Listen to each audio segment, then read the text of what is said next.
Assalamualaikum warahmatullahi wabarakatuh. Halo semuanya, perkenalkan nama saya Nazul Salsabila Ahadi dengan NPM 022724111156, mahasiswa dari kelas 3C, program studi akuntansi, Fakultas Ekonomi dan Bisnis Universitas Hairun Ternate. Pada kesempatan kali ini, saya akan menjelaskan tentang teori keuangan dan perbankan syariah, prinsip dan praktiknya. Jadi di video ini akan membahas secara lengkap dan mudah dipahami tentang apa itu sistem keuangan syariah, bagaimana prinsip dan kerjanya, serta apa saja perbedaan dan tantangan yang dihadapi dalam penerapannya. Oke, jadi teman-teman, kalau misalnya kita bicara soal keuangan, biasanya itu yang ada di pikiran kita tuh kayak uang, bunga, investasi, pinjaman. Tapi dalam sistem Islam, semuanya itu diatur dalam prinsip-prinsip yang berbeda. Sistem keuangan syariah itu bukan hanya mengatur bagaimana si uang itu berputar, tetapi juga bagaimana uang itu bisa memberikan manfaat yang adil bagi semua orang. Sistem keuangan syariah itu berlandaskan pada hukum Islam atau syariah yang menekankan nilai keadilan, transparansi, dan tanggung jawab. Tujuannya itu bukan hanya untuk mencari keuntungan, tetapi juga menciptakan kesejahteraan bersama. Prinsip dasar sistem ini tuh berasal dari keyakinan bahwa semua kegiatan ekonomi adalah bagian dari ibadah. Artinya, cara kita mengelola, mencari, menggunakan uang itu harus sesuai dengan nilai-nilai Islam. Kita tidak boleh mengambil keuntungan dengan cara yang merugikan atau menindas pihak lain.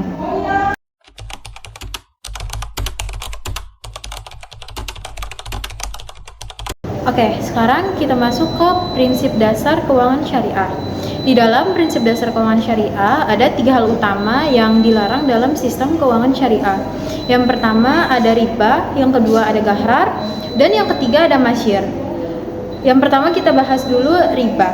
Riba atau bunga. Riba berarti mengambil tambahan dari pinjaman tanpa adanya aktivitas ekonomi yang nyata. Contohnya, jika seseorang meminjam uang 1 juta rupiah, lalu dia harus mengembalikan 1.200.000 rupiah. Nah, teman-teman, tambahan si 200.000 rupiahnya itu bukan dari hasil usaha, tapi karena ketentuan dari bunga. Di dalam Islam, hal seperti ini dilarang karena ini itu tuh merupakan perlakuan yang tidak adil. Orang yang mempunyai uang itu selalu diuntungkan, sedangkan orang yang membutuhkan uang itu malah terbebani. Yang kedua, kita masuk ke gahrar. Gahrar yaitu ketidakjelasan dalam transaksi. Misalnya, jual beli barang yang belum jelas bentuk, kualitas, atau harganya. Nah, transaksi seperti ini itu bisa menimbulkan kecurangan dan merugikan salah satu pihak. Karena itulah Islam itu mengajarkan supaya semua perjanjian harus jelas dari awal, mulai dari harga, waktu, kondisi barang, dan tanggung jawab pihak masing-masing. Yang ketiga, kita masuk ke masyir. Masyir yaitu segala bentuk perjudian atau spekulasi berlebihan.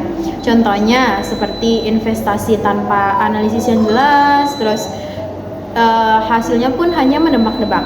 Sistem seperti ini bisa menimbulkan kerugian yang besar dan tidak menciptakan nilai ekonomi yang nyata. Di dalam keuangan syariah, keuntungan itu harus berasal dari usaha yang benar-benar produktif, bukan dari spekulasi atau keberuntungan.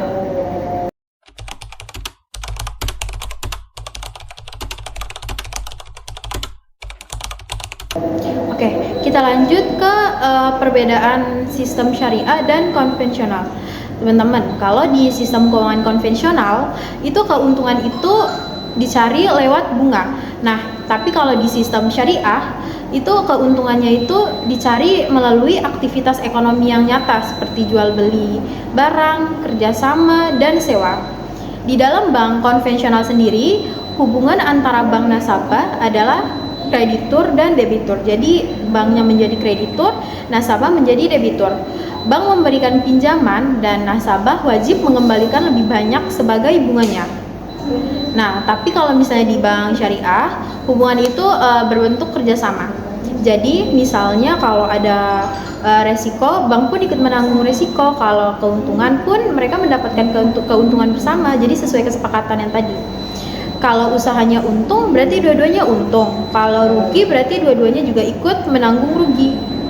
Nah, tujuan akhirnya pun berbeda.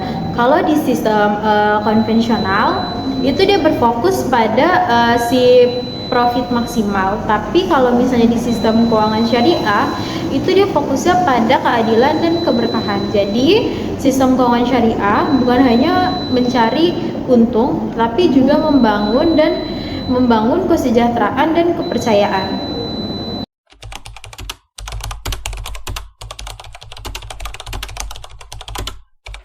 Selanjutnya kita masuk ke instrumen utama dalam keuangan syariah. Untuk menjalankan prinsip-prinsip tadi, sistem keuangan syariah itu menggunakan beberapa akad utama. Itu akad-akadnya itu ada akad mudharabah, musyarakah, terus murabahah dan ijarah.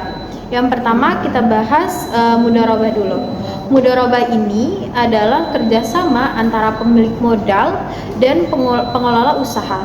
Pemilik modal ini disebut sahibul mal dan pengelola usaha disebut mudharib.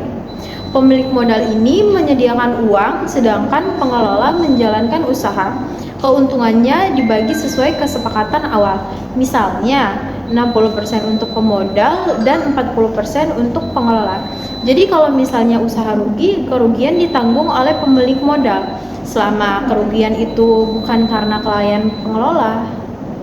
Sistem ini adil karena kedua belah pihak ini sama-sama menanggung resiko dan sesuai perannya juga. Nah, yang kedua ini kita masuk ke musyarakah. Musyarakah ini adalah kerjasama di mana dua pihak sama-sama menyumbangkan modal dan tenaga. Nah, keuntungan dan kerugiannya juga dibagi sesuai dengan porsi masing-masing. Misalnya dua orang ini itu mereka menyumbang modal 10 juta untuk membuka usaha minuman. Kalau untung berarti untungnya dibagi dua, kalau rugi berarti kerugiannya juga ditanggung bareng-bareng. Musyarakah ini mendorong kerjasama dan rasa tanggung jawab yang seimbang. Selanjutnya kita masuk ke murabahah. Nah, murabahah ini merupakan jenis jual beli yang paling sering digunakan di dalam bank syariah. Jadi di sini itu bank membeli barang yang dibutuhkan oleh nasabah, lalu menjualnya dengan harga yang lebih tinggi. Nah, selisih harganya itu termasuk ke dalam margin untung, bukan masuk ke dalam bunga. Contohnya seperti bank ini tuh membeli motor seharga 20 juta, lalu menjual kepada nasabah sebesar 22 juta dan dibayar cicil. Nah, tambahan si 2 jutanya ini itu bukan bunga tetapi kesepakatan dari awal. Kita lanjut ke ijarah.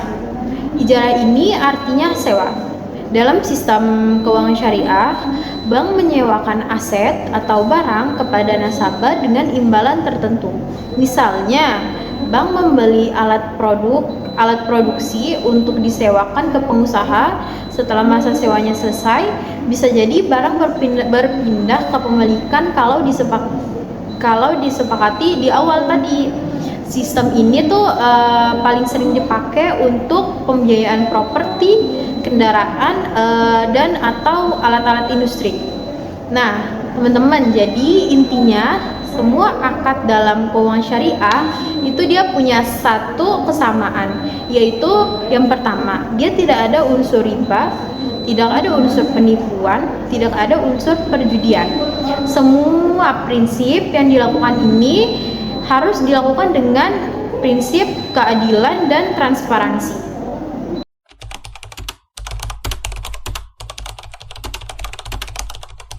Selanjutnya kita masuk ke perbankan syariah. Teman-teman, bank syariah ini menjalankan semua aktivitas berdasarkan prinsip Islam, mulai dari tabungan, deposito, hingga pembiayaan usaha.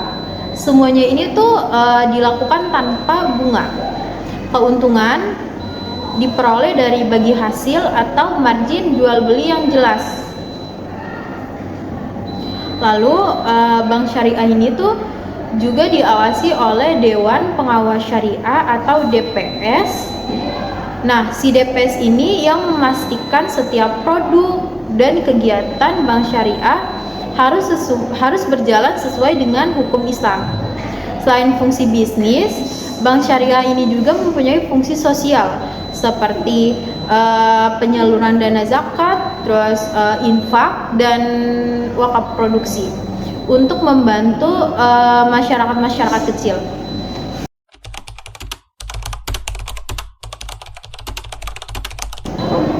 Sekarang kita masuk ke tantangan keuangan syariah. Walaupun sistem ini udah ideal, tetapi penerapannya juga itu menghadapi beberapa tantangan juga. Yang pertama itu ada kurangnya pemahaman masyarakat. Sekarang itu tuh masih banyak orang-orang yang nganggap kalau bank syariah itu dia sama aja sama bank konvensional, padahal perbedaannya itu pun sangat-sangat jelas kalau kita lihat dari prinsipnya. Yang kedua, ada keterbatasan sumber daya manusia. Sekarang itu pun masih sedikit tenaga kerja profesional yang benar-benar paham tentang ekonomi Islam, baik dari sisi teori maupun praktiknya. Yang ketiga, ada regulasi dan kebijakan yang belum sepenuhnya optimal. Ada beberapa aturan yang masih menyesuaikan agar bank syariah itu bisa berkembang dengan maksimal. Selanjutnya yang keempat itu ada persaingan dengan bank konvensional. Jadi teman-teman, karena bank konvensional ini kan sudah mapan. Nah, bank syariah ini tuh harus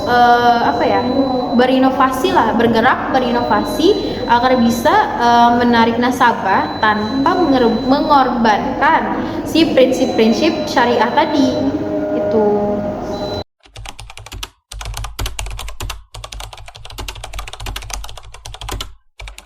Oke, selanjutnya kita masuk ke peran pemerintah dan teknologi.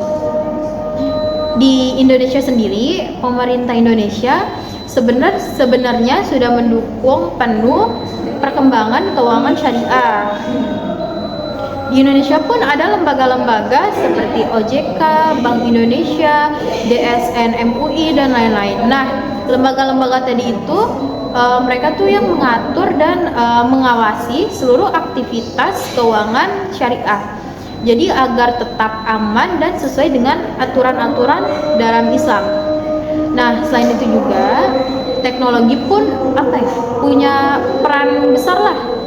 Sekarang itu pun ada yang namanya fintech syariah. Nah, fintech syariah ini tuh layanan keuangan berbasis digital yang tetap sesuai dengan hukum Islam. Jadi meskipun lewat aplikasi, teman-teman pun bisa menabung, investasi halal. Nah, gak cuma itu aja, teman-teman pun bisa menyalurkan zakat atau sedekah dengan mudah dan transparan. Teknologi ini tuh membuat keuangan syariah semakin mudah diakses oleh siapapun. Bahkan di daerah-daerah yang jauh dari kantor-kantor kayak bank gitu pun bisa lewat teknologi ini.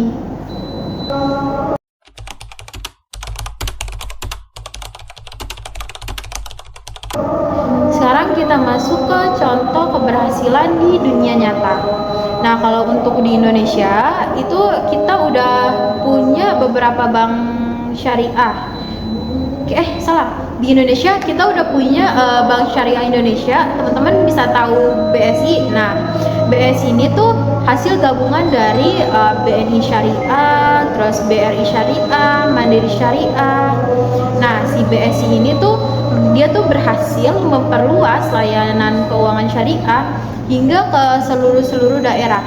Nah, BSI ini tuh juga membantu membiayai usaha kecil serta program-program sosial. Nggak cuma di Indonesia aja, di Malaysia pun keuangan syariahnya pun juga berkembang pesat karena didukung oleh pemerintah setempat. Tapi nggak cuma di negara-negara muslim aja kayak Indonesia, Malaysia, di negara-negara non muslim kayak Inggris pun itu bank syariah pun udah eksis dan diterima luas karena si prinsip-prinsipnya tadi. Nah, prinsipnya itu tuh menurut mereka tuh etis dan transparan, jadi dianggap universal. Nice. Oke, jadi teman-teman, dari semua penjelasan yang tadi kita bisa menarik kesimpulan bahwa keuangan dan perbankan syariah bukan hanya tentang halal dan haramnya aja, tetapi bagaimana cara kita mengelola uang dengan cara yang benar, jujur dan bermanfaat itu juga penting. Nah, sistem keuangan syariah ini mengajarkan kita juga bahwa setiap keuntungan harus diiringi dengan tanggung jawab dan setiap resiko juga harus ditanggung bersama. Tujuannya pun bukan hanya untuk mencari profit, tetapi juga menciptakan keseimbangan ekonomi. Nah, dengan si prinsip-prinsip seperti prinsip keadilan, transparansi, dan kerjasama, keuangan syariah ini tuh bisa menjadi solusi lah untuk sistem ekonomi yang lebih stabil dan manusiawi.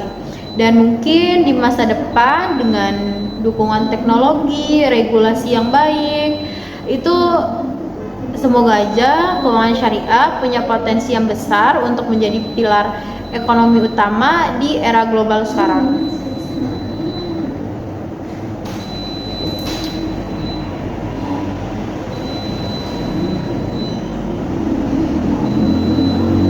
Oke, jadi itulah penjelasan lengkap tentang teori keuangan dan perbankan syariah, prinsip dan praktiknya. Semoga dari penjelasan saya tadi, teman-teman mungkin bisa lebih paham bahwa sistem keuangan syariah bukan cuma soal tidak memakai bunga aja ya, tetapi tentang membangun keadilan dalam ekonomi. Terima kasih sudah menonton video ini sampai akhir. Semoga video ini bermanfaat dan bisa menambah pemahaman kita semua. Wabillahi taufiq wal hidayah. Wassalamualaikum warahmatullahi wabarakatuh. Thank you everyone! Thank you Elmar! Boom!